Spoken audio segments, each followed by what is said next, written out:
Here he is. He is the dirty jobs guy. His name actually is Mike Rowe and is a frequent guest on this program.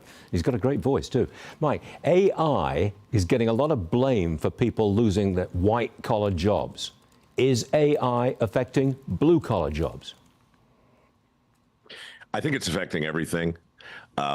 Obviously, I don't have a crystal ball, but I thought of you a week or two ago. I was in Plano, Texas, and I got a tour of a data center.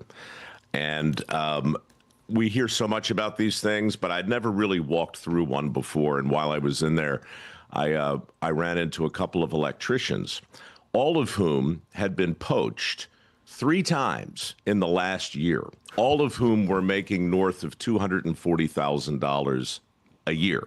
Whoa. That's the nature of the demand for electricians right now. These guys were all under 30, by the way. So, yes, AI is impacting them in one way. It's impacting coders in another way.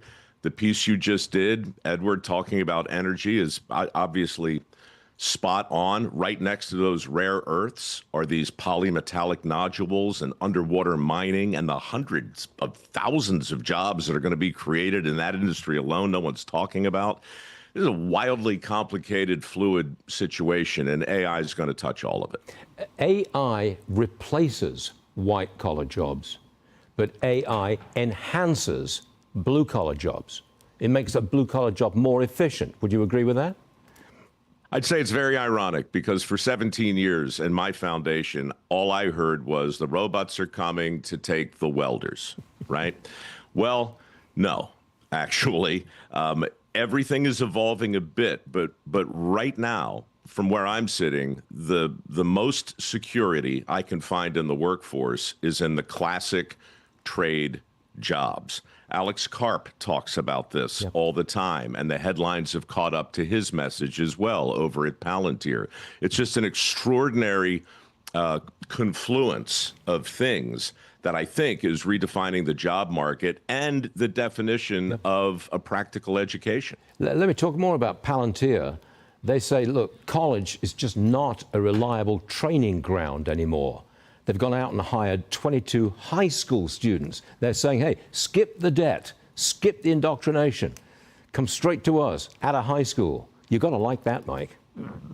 Well, the reason I like it is it wasn't 22 random high school grads. You know, Alex Karp puts these guys and women through the ringer. They have to score very, very high. They have to demonstrate real work ethic.